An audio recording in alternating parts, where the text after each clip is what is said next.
let this shit slide and get your lick back. And get your lick back. Get your lick back. If a nigga owe you something, ain't no chit chat. Better stay up out the way, don't get your shit splat. Stop letting this shit slide and get your lick back. And get your lick back. I feel like I'm JX. J-Way. I'm a perfectionist. Adderall got me restless. I'm gone. Run with a wild crew, they get reckless. Young boy, come up off that neck. Give me that. To the trends. See a lead, be the best. Good afternoon. We are back with another episode of Corner to Copa. This is a Memorial Day weekend. I'm all smiles. But that has nothing to do with the team that we're reporting on. I'm just happy to have the day off tomorrow. We got some good weather coming up this week. But you know, if you're watching on the visual side, on the playback, it's looking real bad out here. Got a depressing picture up here, and the Tigers have lost 8 games in a row. They are behind the Cleveland Guardians 11 games. Yes, 11 games. Yes. 11 games going into game 2 of the series that I can't even. I mean, admittedly, I'll check out the game. I mean, what else do I have going on? But after that game today, I'm pretty dejected. I'm pretty down in the dumps about the team. I wasn't very high on us, you know, post the Cleveland series, but you know, another blown save by Kenley Jansen in the 9th inning where we led the game. Well, it was 3-2, but yeah, we had the lead going into the 9th inning, and he blows yet another game. They have a mound reconstruction to make sure everything's right. All right, cool. Get it out the way. Let's get this W. Not so fast. And it ends on a no-doubter home run, center cut, fastball, sinker, whatever the hell it was, right down the middle, and he did not miss it. I mean, he put that 10 rows up. And that's just pretty much how it's gone all year for us. I mean, I thought that he was getting back on the right track. We got Will Vest back. Finnegan hasn't been great, but yeah, I don't know. What are your thoughts on this game, the Baltimore series? We'll get to the Cleveland one as well. But, you know, where are you at right now? I mean, if they were in a more competitive division, I don't think I would be nearly as worried or panicked as if many Detroit fans, if they've tuned into any local radio station in the last several days here, are pretty much echoing the same thing. But, you know, eventually at some point, someone's stubbornness has to give, whether it's Harris, AJ, Illich, even like something has to give. If you continue, what we noted, this is the boys club, the Detroit Tigers, Olympia, Illich Entertainment. It's the boys club. So I've seen some things earlier today where they're like, well, I think you got to let one of the two go. You got to let Harris or Hinch go at the end of the year if it continues at this rate. But that's something we can dive deeper into at a later time if the spiral continues. But I mean, yeah, we've talked about it since last year, even this year with the chaos, the pitching chaos this year was out of necessity. Again, whatever, it is what it is. But it's not new, obviously, at this point.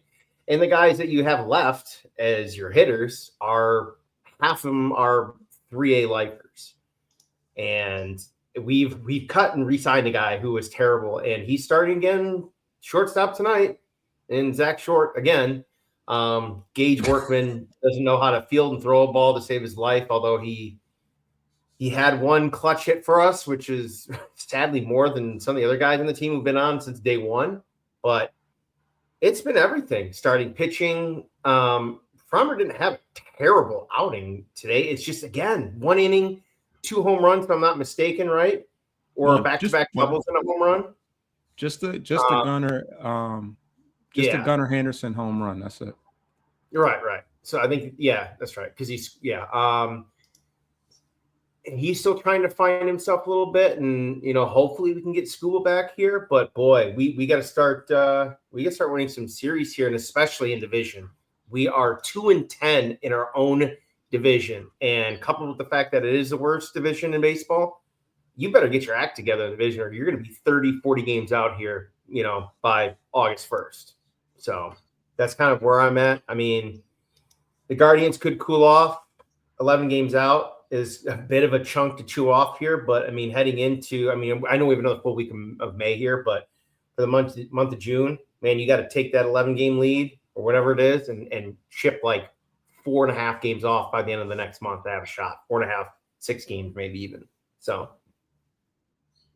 Yeah, I mean, I said it earlier, not to you, but just in this little forum, but we could legitimately be 20 games, back of first place by mid-June, and at that point, certainly no chance of buying anything. I mean, you might as well just wholesale ship the entire team out, which I think is probably for the best. I said going into this week, you got to protect home and you got to win some games in the division. Cleveland's already ahead of you, and 4 games swept out of our own ballpark. And now we're in danger of getting swept today by Baltimore. And both games I think were walk-offs, right? Yep. Because Dickerson called one Friday, and that's all I heard from Dan Dickerson. I don't think I watched a single game on TV due to my own baseball and other things. But all I heard this week out of Dan Dickerson, who got a well-deserved vacation this weekend, just depression. And there it goes again. It's gone. And the Tigers lose. I mean, that's what it felt like night after night. Because the Guardian series, to your point, almost 3 of the 4 games were one-run games.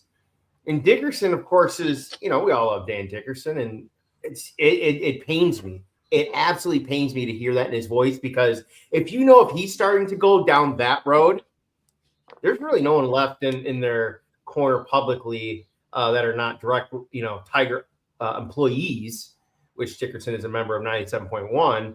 But, if he's already starting to lean that way, man, it's not good. Not good. And we were on it early. Murakami's carrying Chicago. Minnesota can score a bunch of runs. I think they're the highest scoring team in the division. Yeah, 242 runs. That's crazy. They're starting to turn around a little bit in Kansas City. They can't. They're bad. Win close. They just can't win close games at all. I mean, their run differential isn't pretty close to ours, but I mean, they're a fairly similar team, but yet I feel like they are a bit healthier than we are, quite a bit healthier.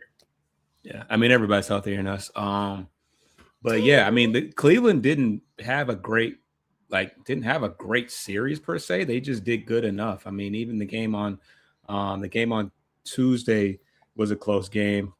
We could barely scratch out a run. The one who hit a home run? I think Torkelson hit a home run, and then Dingler hit a home run too. I think Dingler, Torque, and someone else have all had home runs this week before this series in Baltimore. Yeah, but in that particular game, I know Torque for sure hit a home run, and then Green scored on a bad snap throw by the catcher, which was kind of a gimme run. Other than that, it's been extremely difficult. I saw a stat that we've given up the most outs on the bases. We're just playing just terrible baseball right now. That's just the reality of it. And damn, what else was I going to say? I don't know. You look at the lineup that we're in. One thing I was going to say is, it hasn't been all bad, but especially from the pitching side of things. I mean, the bullpen is definitely not what it's needed to be, but Framber was dealing up outside of that, the home run by Gunnar Henderson. I mean, he had it going today. And Casey Mize has looked good in both his return in both starts that he's returned since he's returned. But other than that, it's been pretty bad. I mean, you got Zach McKinstry batting leadoff. He's hitting under 200. McGonigal's been fine. Dingler, you really don't want your number 3 hitter. I mean, you don't never want your catcher to be DHing and as your number 3 hitter, but here we are. He's got the most home runs in the team. Riley Green is having a pretty good year. But Matt Vierling, fourth, fifth outfielder at best. Cole Keith, slap hitter. Wenzel Perez, 100% should and would be in AAA on most teams that are healthy anyways. Jake Rogers, nothing. Great challenger of pitches. I saw something crazy today. Will Vest challenged his own pitch. You rarely see the pitchers do it, and he was successful. But that's another new milestone for me. My first time seeing a pitcher challenge. Zach Short, as the comment says here, I don't know if you can read it, playing Zach Short just seems like a troll at this point. Like, I mean, if there was ever an indication, because baseball teams don't really tank, it doesn't really pay to tank. A number 1 pick is not going to turn around your franchise. But some of the lineups and some of the decisions that we're making, it's just makes you wonder what is really going on. And, the Tigers have had a bit of a black eye as far as the outlook of the organization and the dugout and, like you said, the boys club. And, I think that it's time to do away with the fraternity that is the McKinstries and Vierlings and the Jake Rogers. These guys have been around long enough. I think that we have, I think we've squeezed all that we can get out of these guys talent-wise. And, I've said it in previous times that maybe that false sense of satisfaction that we've gotten out of being cheap and sticking with some of these older players, could possibly come back to bite us. And at this point, it's like, it's time to do away with, the typical guys. Like, granted, we've had a lot of injuries. Yeah, I think that it was, negligence, although he did spend some money on pitching. Obviously, Framber is here. JV is here in spirit. But yeah, it was just negligence on Scott Harris's part to not go out at least and get one bat, just one. But what are your thoughts? I said a lot. I had to get some stuff off my chest. What are your thoughts on anything? Take a shot. And you want to roll it. If you had some more, I'll let you keep going, man. I knew that. Yeah, I mean, look, there was a quote from in the offseason. Harris and 97.1 played it. Valenti, I should say, played it 3 straight days in a row. The quote being in one of their offseason press conferences or the winter meeting goes, "This team might look like the same with the faces and names, but it might not be the same team." You're right, because you're dog shit. You're absolute dog shit. Way worse. That's part of the boys mentality club, and Illich somehow got suckered in, which I don't think in a million years Mr. I never would have allowed himself to be, I don't want to say manipulated, but, bamboozled by someone who thinks they know better. But, it's, not one bat. Framber is a short-term kind of stopgap for Skubal, basically, because it's only a 2-year deal. I mean, you can give a guy $100 million for 1 year, not pay anyone else, and still have a $150 million payroll. You know what I mean? So is it just 2? Well, yeah, I think it was 2 with the second year being an opt-out or something. Right, yeah. 2 or 2 with a third as an option, but I thought it was just 2 with the second being an option. But yeah, I mean, to a part of it too, some of these bench guys, they're usually buoyed by the starters who are healthy and in the lineup. Whether they're playing well or not is maybe a different story. But in terms of like the, in the weeds of baseball, normally if you're going to throw 4 or 5 bench players out for most of the week and play, and take out 4 or 5 other regulars, you're generally going to lose more than you win in theory. So this is just kind of proving the fact that their injuries are everywhere. Pitching, bullpen, you name it. It's rearing they're losing in every which way in which they're down all these guys, and there's just nothing you can do about it. You just have to try and sit there and, some of these games they're battling. Problem is, to your point, you can't score. If you can't score, we've seen a team lose on a no-hitter in Miami in the last game of the year a few years ago. Remember that? In Miami, we lost 1-0 about 3 or 4 years ago. Jose Fernandez was the rookie that year before he died. Marlins pitcher threw a no-hitter against us, and we lost 1-0 on a walk, sacrifice, and like a stolen base and something else. So we've seen it. But to the point about the offense, this team hasn't scored 5 runs in the game since May 9th when they – or no, it wasn't even that. That's when they allowed it. They haven't scored 5 runs more than once. Yep. The final game, May 10th against Kansas City. So that's the only time since Skubal, at least, I believe, it's gone on the IL that they have scored. Yeah, because the Rangers series, they did score 5 and 7, but Skubal went on IL after that. So it's just too many. It's just too many leaks. You're trying to fix holes with tape versus, better stuff.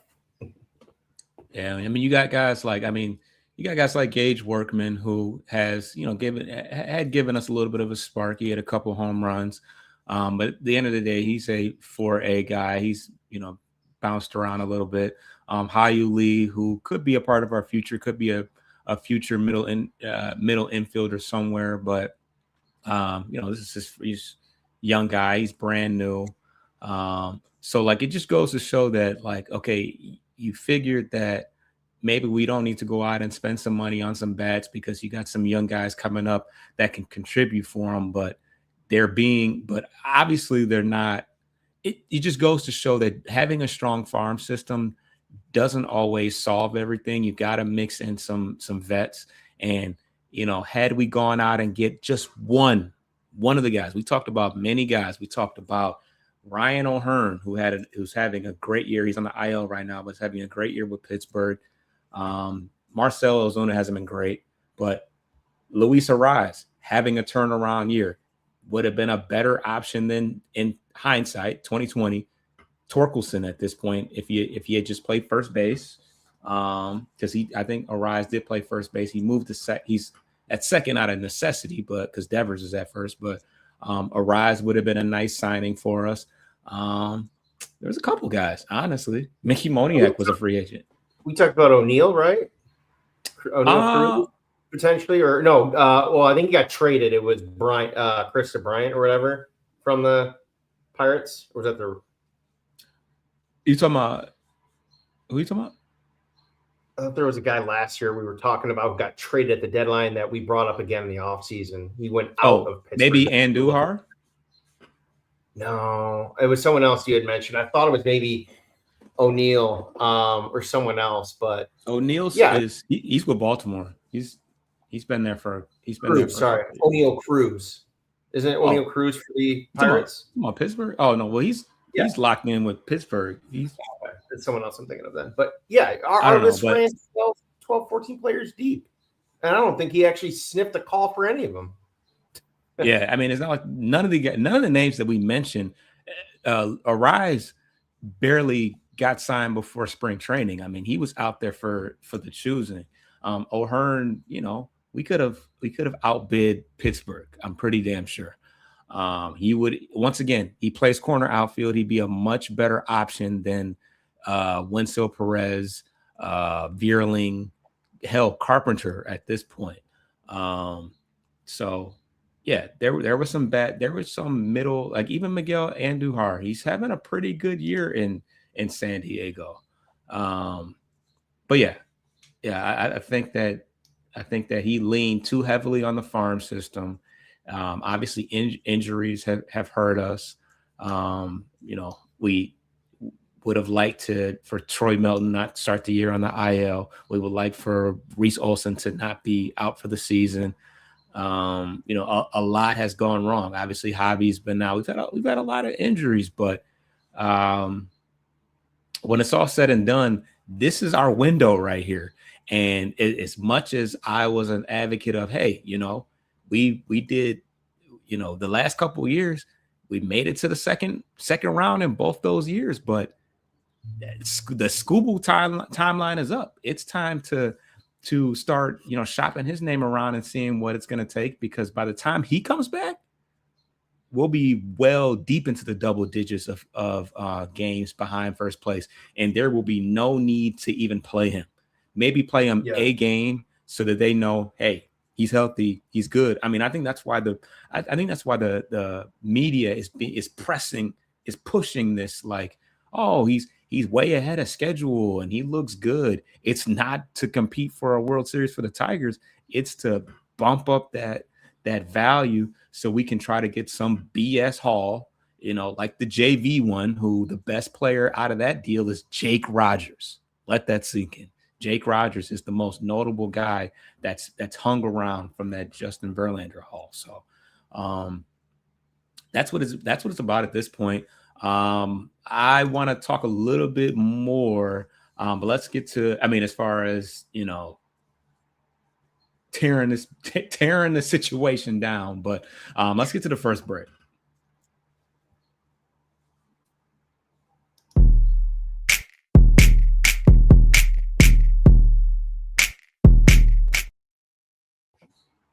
So the question is, who is worth holding, who's worth holding on to at this point? Because I think the list is much smaller as far as, who I'm hell bent on holding on to going into next year than who could get shipped out the door. But who do you have in the back of your mind that we need to be building, or should be secured for the foreseeable future? Well, right off the rip, they've got three of the top individual position player F-wars in baseball between McGonigal, Green, and Dingler. So I think right away those are the ones who obviously are going to set aside as untouchable for the most part, unless a crazy offer comes in. Because so far they've proven they have been playing the best. Raleigh the last 2 years. Dingler since last year into this year, although he's been up and down. He's still proven his average will go through waves like everyone else's. His power production has been fairly consistent. A couple extra base hits a week, with usually a home run a week on average. Sometimes in the middle of the game or a little bit later on, he continues to manage that stuff that's rotating. At the end of the season, someone's got to ask him. He goes, Who can you remember that you caught at least more than a few times through all the different pitchers that he's had, him and Jake? But those three for sure. I think the guys that you're going to hang on to that you have more than a few years of control on are I would say I would look into maybe extending Montero. I know he's got another year or so of arbitration, but he's not, Framber Valdez or Skubal, obviously, but he's not Casey Mize either. So you could essentially, again, up Harris's alley of value. You could get him an extra 2-3 years, maybe 35 million or something like that. He gets about 10 to 12 a year if he wants to take it, or 2 for like 25, something like that. But again, you're extending some of that younger pitching depth into a few more years at value. And then you would still have Job, Olsen as your other three, depending. And then obviously you would have Framber for next year if the option's picked up, or if it is indeed a 2 year, then obviously he's on next year. So you got a lot of guys coming back in the rotation. But bullpen, I don't know. Finnegan's on a 1 year deal. You could try to reoffer him a one more year deal. But man, yeah, it gets wide open fast. I don't really think there are too many others outside of those three. Montero, Colt, you still have a contract for like 2 more years. So I think everyone else is pretty much up to fair game for the most part. I just don't think you're getting anything really back of anything meaningful value for Carpenter if it's just by himself. So you're probably best to ride him out. Pause. But yeah, no, I like the idea of Montero because he's been our most dependable pitcher, period. He hasn't missed a start that on, off of beyond him just being sent down to AAA or something. But I don't know. As far as guys that are I think are off the table, Dylan Dingler. I think you re-sign Riley Green. He's having another All-Star year. Obviously, McGonigal's locked in long term. Framber is obviously locked in long term. Keith, I'm not 100% sold on, but he is locked into a pretty friendly deal if you can, combine him with something. I'm kind of back on the Mize train. He's looked good since he's been back. He's injury prone, but I mean, he's putting together another. Obviously he doesn't have the wins to back it, but he's having another all-star caliber. As far as the metrics are concerned, his ERA, he's got a 2.47 ERA. A ton of weak contact. He's throwing a lot of strikes. The K rate is up. He's been our best pitcher outside of Framber, to be honest. He does spend about at least he does have one stint on the IL per year. That's kind of standard, but he's 29. Oh my God. I was just about to say that. I saw that when I moved in closer to the camera. I'm like, wait a second, he's as old as Scooble. I didn't know that. Yeah. I mean, you can extend him, but it might very well be the last, sizable contract he gets in terms of a multi-year, because I don't think he's ever had a multi-year deal, at least. No. What would you frame it in terms of years and total dollars? What would you be? It's just the ballpark. Doesn't have to be anything that will hold a receipt to. Damn, I don't know. I got my number. Before you say it, cheap? Go. So it's way more than 12 million. He's had one healthy year, and that was last year.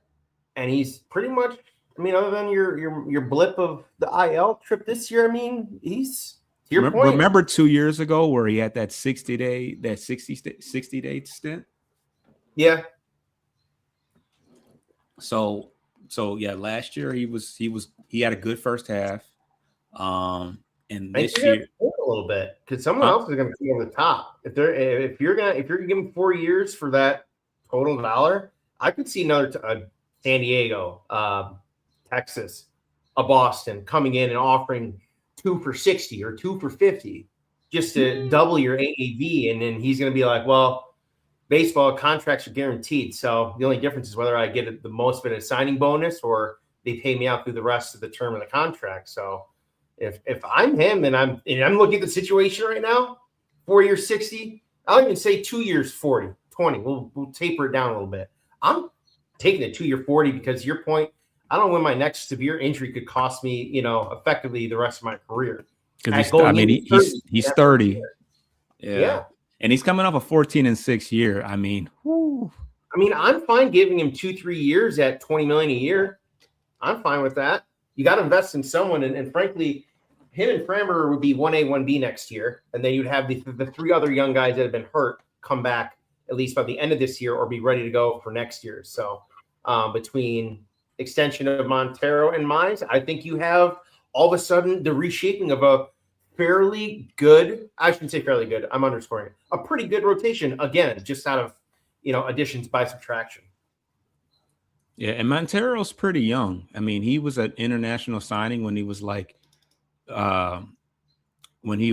16 or 17 or something like that. So he's still only he's probably 25. Got 2 years of service. He's only got 2 years of service too, because he's got to be up for a certain amount of days. So I'm pretty sure he's got arbitration for the next 3 years or so. But I have to double check that. Yeah, so he's 25 years old. And he's got a WAR one. He's got a 1 WAR right now. Yeah, because you just don't know. You would like to think that Jackson Jobe is going to come back and be fine. We'll see what Troy Melton looks like a little later. This will be his first game of the first major league game of the season, and beyond that, you don't have anything in the farm system. Like there's no resemblance of a I'd say. Maybe down the line, but I haven't seen too much of anything that resembles a starting pitcher, starting pitching caliber. We didn't even get a chance to talk about this. AJ Hinch had some words, because obviously we got a couple guys that, granted, always looks a little different once you get to the major leagues, but we got a couple guys in AAA that are mashing right now. While the team has, it has shown no life at all at the major league level. Corey Julks, Max Anderson's a name that's been thrown out a lot. And AJ's response, it's not as simple as just trying something. There are roster ramifications. There's playing time ramifications. So for what I'm getting from this is that, we're scared to pull the trigger because it means that we'll have to cut somebody. So that's why we're stuck with Zach Short right now, who was hitting under 100, not under 200. He's hitting under 100 right now. He did have a hit today, almost hit it out. But, even a broken clock is right twice a day. So the roster ramifications is preventing us from giving up a major league roster spot to Zach Short. So, or McKinstry or Vierling, like, are any of these guys people that you just absolutely can't part with? That's the problem. I think the last you just named are the ones that are going to be the most difficult to cut because they play the most positions defensively. And the fact that we have injuries all over the infield, except for catcher, really. That's the tough part. And first, there's no injuries at first either. If you bring someone else up, how much worse are they going to suck? Sure, they might have a good game or two here and there, but at that point, if they're then batting under 100 again, I get it. But at the same time, it's like you did not. And I'll say Max Clark talk has really cooled off. Probably the last 2 weeks. Well, he's cooled off. So. well, put it this way. I think other than Rogers heading into this game to the first game today for the past 7 days, because he was 1 for 3 for the week prior to this game, only 2 hitters at all hit over 250 this week heading into the first game today. Everyone else is batting well under 250 with most of the roster batting under 200. But yeah, something. I'd say this right now. You would go grab who's the catcher down and catcher first base down in Toledo. That'd be the first move is to bring him up and cut Rogers. Actually, you could here's the thing. Well, you could send him down. Dayron Lorenzo was on the 40-man roster. Yeah, swap him and Rogers. So, I don't know why. So you don't have to. Granted, like I said, you got the fraternity of Torque and Rogers and McKinstry and Vierling and all of those guys that and I think they just don't want to break it up. Like at this point, I was the biggest advocate for Torque. You always said he's just not as good as you think he is, and you're right. He's not. He's back to like. Torkelson has always been an everyday player, right? And he's never hurt. Now he's getting days off. He pinch hit today, but he didn't start, and it wasn't because he was dealing with any ailments. And I thought finally he got pinch hit 4 either in the Cleveland series or the weekend last. He finally got pinch hit 4 for once. I'm like, yeah, where has this been? You've got 3 other players that can play first base. It might not be that great, but I'm sorry, but he's got the worst negative D-WAR on the team. He's a minus 1.1 on defense too. Bust, 1 of 1 bust. I'm sorry, I'm there. I know I didn't love him, but get his ass out the door. Done. Thank you. All right, that's it for that for me. Yeah, but no, yeah, as you can see, it's right on here. A 6th percentile of range, -4. He's a glorified, leadoff hitter. He doesn't chase.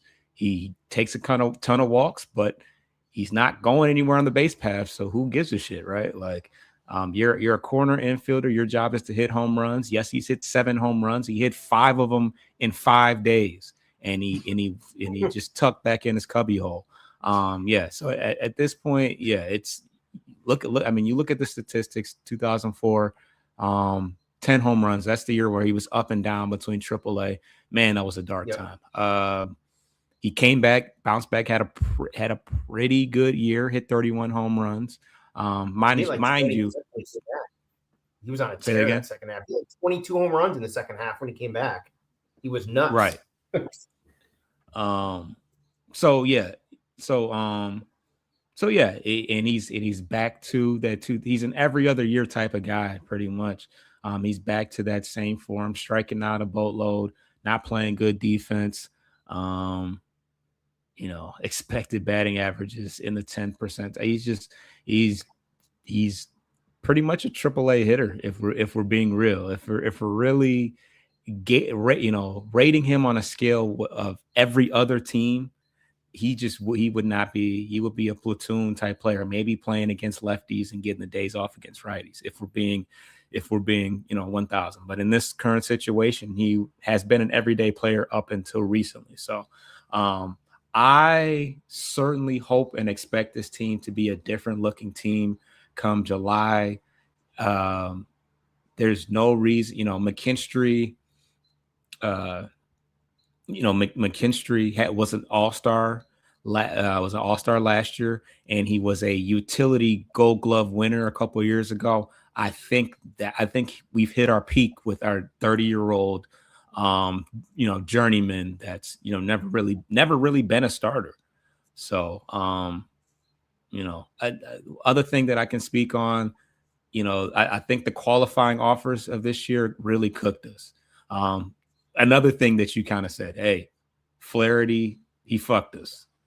I mean, he's been awful, and he pitches every damn outing. He does not miss an outing. Him and Torque never miss a game. They really don't, and it's like, man, could you please? But outside of that, Torres, I feel like they just glued him together for the beginning of the year, and he finally just unraveled. And you could tell by the bat speed was down drastically. He just wasn't healthy, and they fought it as long as they could. But he's another guy that is, you probably need to take your time with him when he comes back, prop him up, shine them all up, make them look real nice, and see if you can trade him back to the Yankees for something, because he's going to be, we weren't going to re-sign him next year anyways. He knew to take the money because he knew to take that money. Nobody was paying him shit. So,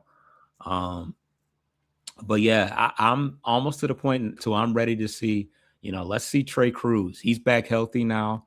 Thayron Lorenzo, he's on the 40-man roster. These are guys that you don't have to make room for. You just got to send somebody down. And how many players can say they don't deserve to be sent down?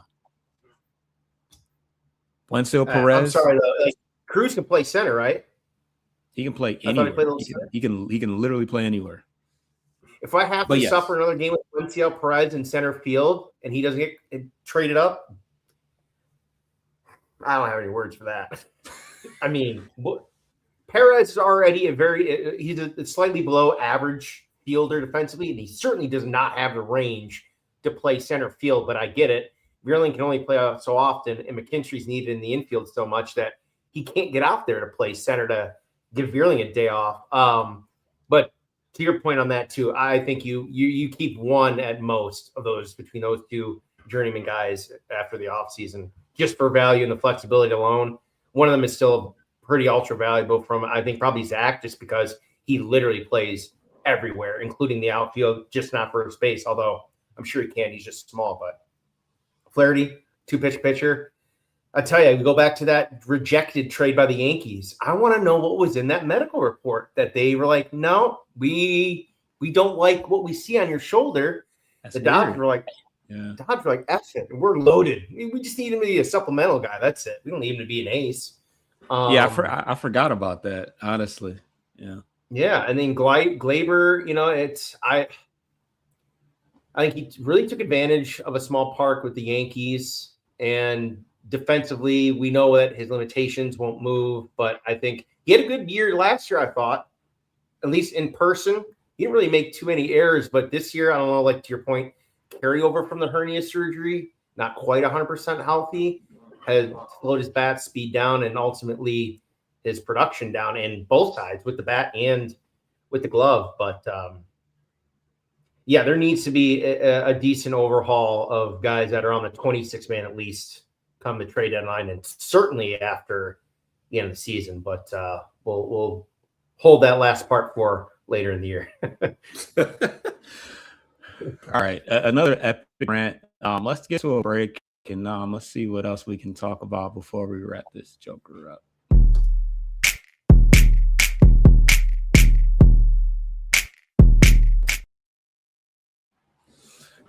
Do we even want to talk about rosters and injuries? Is that worth, or should we just get right into the around the league?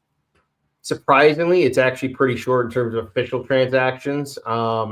Vest was activated, obviously. Hannafy was sent back down. Bert Smith today was put on the 15-day IL and brought Hannafy back up. That guy continues to be a yo-yo. He's this year's Jace Young, or sorry, Trey Sweeney. Yeah, 520 was noted. Torres was not able to swing at full effort with the bat yet, so it sounds like he's still days away from today even. Verlander, according to MLive, is inching, quote-unquote, forward on recovery. So, again, maybe June, hopefully. I don't know. Carpenter was resumed swinging again this week, and Troy Melton, which we did talk about offline and officially in between games today, was activated, and he will start against Baltimore tonight. Other than that, there were some other minor league signings that, frankly, they're not even worth the breath to speak of right now unless they do something if they're called up. But, yeah, that's it for injuries. And the corresponding move for Troy Melton was the DFAing of Connor Seabold, which is pretty insane considering he's probably our best bullpen arm that we had. I mean, wasn't great. I mean, 3.45 ERA, but after Kenley Jansen had another implosion, I mean, Connor Seabold don't sound so bad. So, but did you mention the other day? Somebody, I think maybe you did talk about it. It was who got hurt the other day? Was it Hannafy or Herder? Somebody got Herder. Herder got hurt. Yeah, I think he was also just placed on there too. Man, it's the last couple of weeks or this month have been chaos trying to keep up with all the transactions and injury reports. But yeah, Seabold, Finnegan, and now that Vest is back because Jansen's been pretty shaky. Although he had a good stretch, I think he texted me at one point in the week. He was like 5-6 straight clean outings, but he had not been used too close together in appearances because we haven't had any winning opportunities. that too.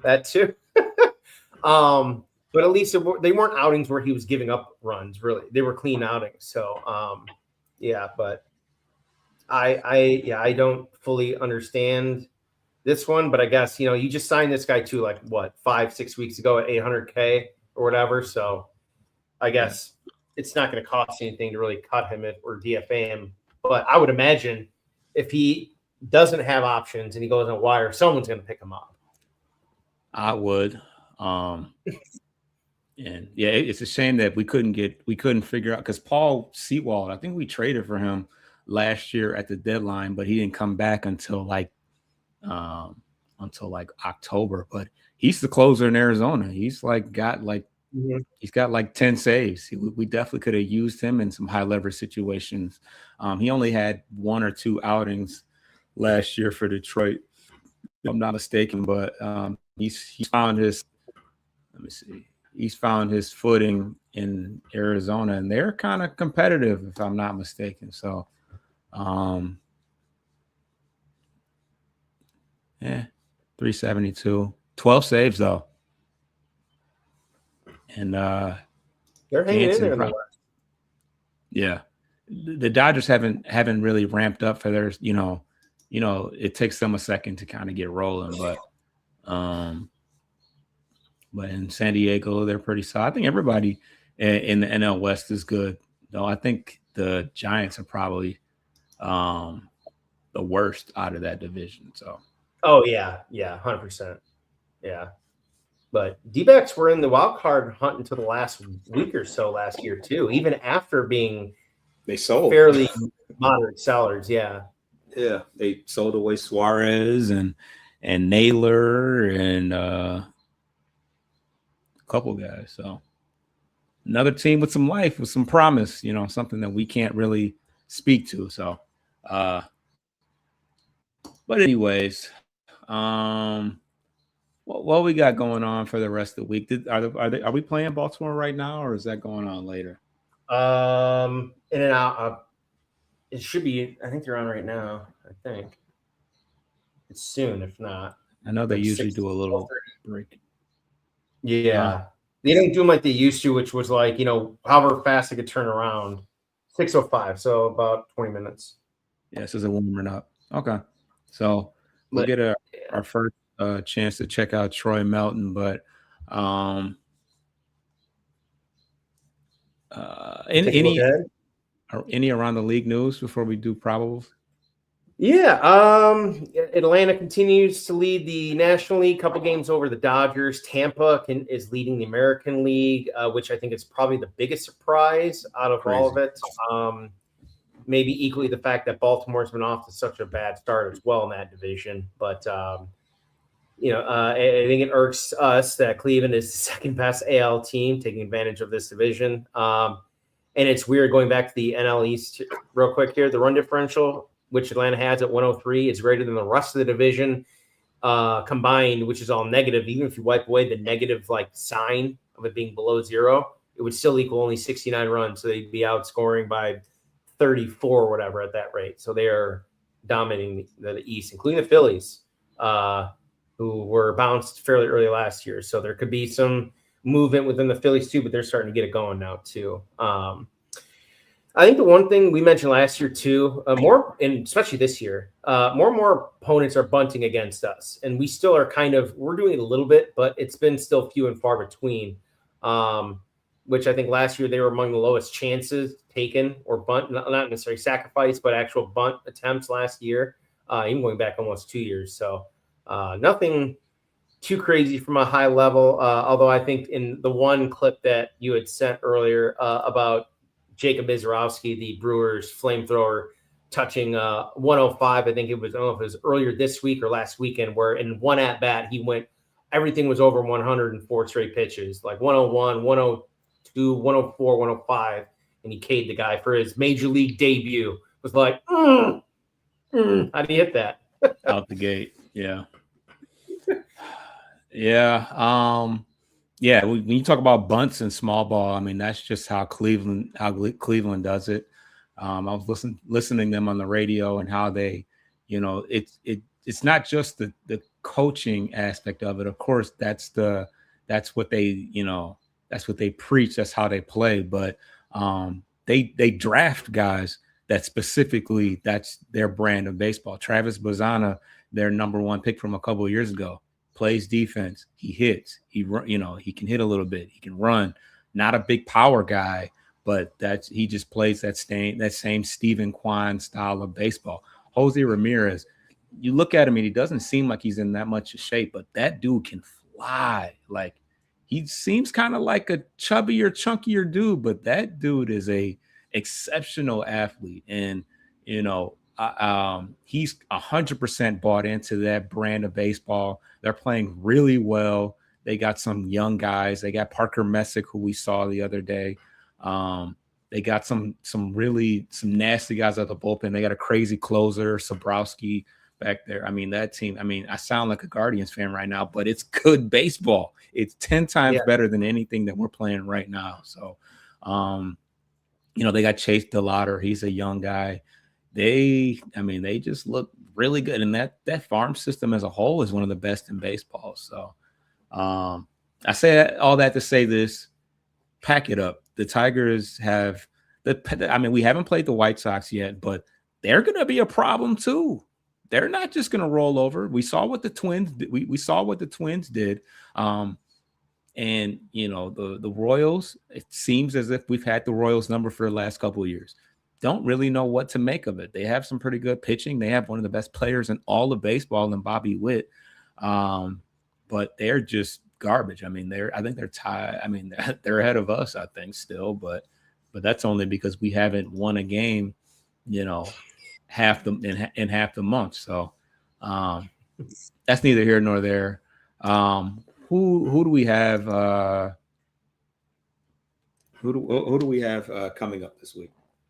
Yep. So after the doubleheader today, they get an off day on Memorial Day to travel back home before they face the Angels for 3 starting Tuesday. It'll be Montero against Kochanowicz. Wednesday will be Mize against Soriano. Thursday, Jack Flaherty against Rodriguez, and then they will travel to the south side, I believe, for the White Sox. Friday will be Valdez against Schultz. Saturday is technically scheduled as TBD, but I would imagine that's going to be Melton unless it's earlier in the week for some reason, like if they want to bump Flaherty, but that might be a little too soon for days rest against K. And then Sunday to wrap up will be Kiter Montero against Burke. And a short look ahead beyond that with a 3-game trip at Tampa, followed by a 3-game home series against the Mariners. So yeah, not gonna get any better. More divisional opponents ahead. I mean, it's not gonna get any easier. I'll say that. It can't get much worse. So, and I, part of me in the back of my head, I said, okay, all right, we're up 3-1 because we were up 3-1 initially. I'm like, okay, still a victory. Even though I haven't felt settled with Kenley Jansen all year, as high as I was on him, because he was so good last year. He blew like 1 save last year. I think he's already doubled, tripled what he had all of last year. So maybe in the end of the road for him. And maybe we'll look back on this and be like, man, we really had some low times. Look at us now. But I just can't see Cleveland fall. I just can't see Cleveland falling apart. And like I said, there's more than Cleveland to contend with. Minnesota. You said Minnesota. Didn't you say Minnesota had is scoring a ton of runs or something? What did you say? I think they're the highest scoring team in the division. Wow. Like 240 runs scored so far, roughly. Let me and that's not surprising because Cleveland doesn't really score a lot of runs, to be honest. And they didn't score a lot of runs versus us. They just scored enough. So to your point, the small ball thing, man. If we did a little bit of that, we probably could have split that series at worst instead of getting swept. Quan, the game-winning run on Tuesday was off of them just slowly pushing Quan around the bases. It wasn't anything special, honestly. Yeah, other than the Yankees, no other team scores more runs than the Twins. They're the second highest scoring team in the American League, which is crazy. That is insane. And they're the only other team in the division that has a positive run differential. Of course, it just happened more recently. And I think they were – oh, no, that was Cleveland who was beating the Phillies. But, yeah, Minnesota's been – they're 7-3 in their last 10.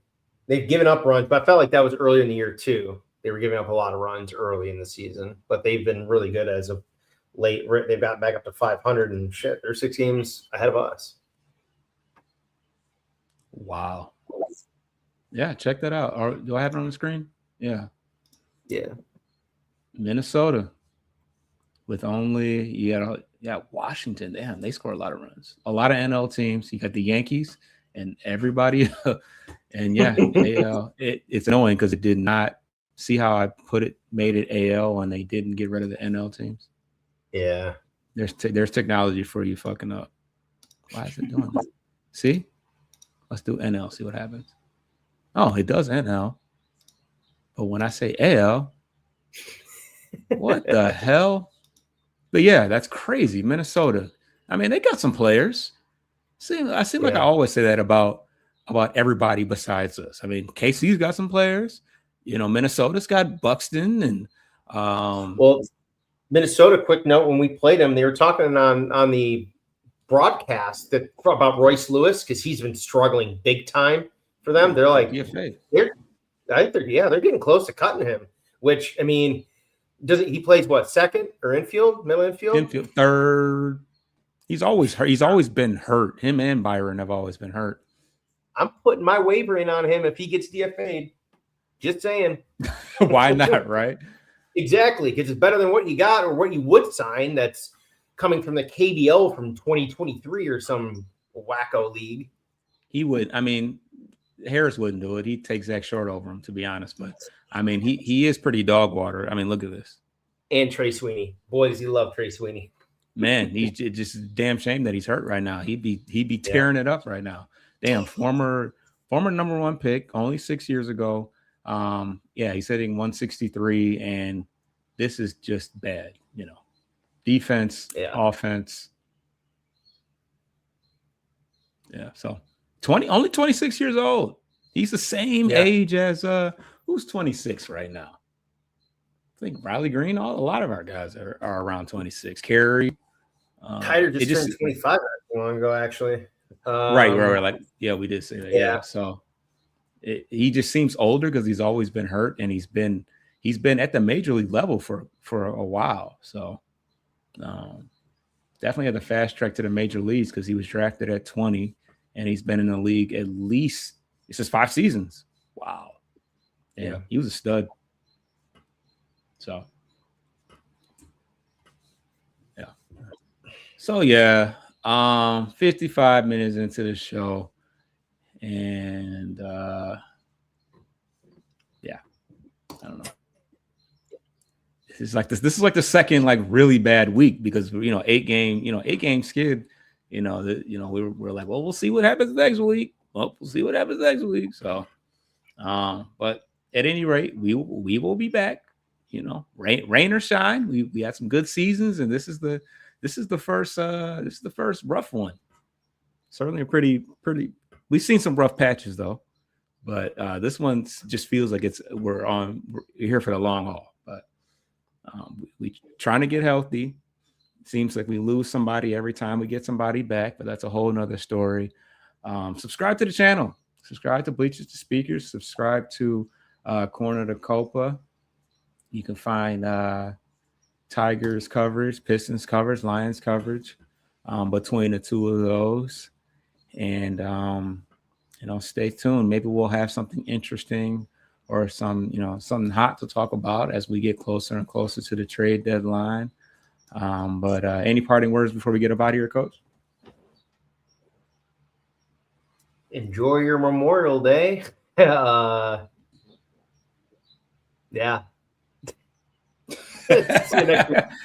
See you next week. Yeah. Get your lick back. If a nugget gon' do something, ain't no chit chat. Better stay up out the way, don't get your shit splat. Stop letting shit slide and get your lick back. And get your lick back. Get your lick back. If a nugget gon' do something, ain't no chit chat. Better stay up out the way.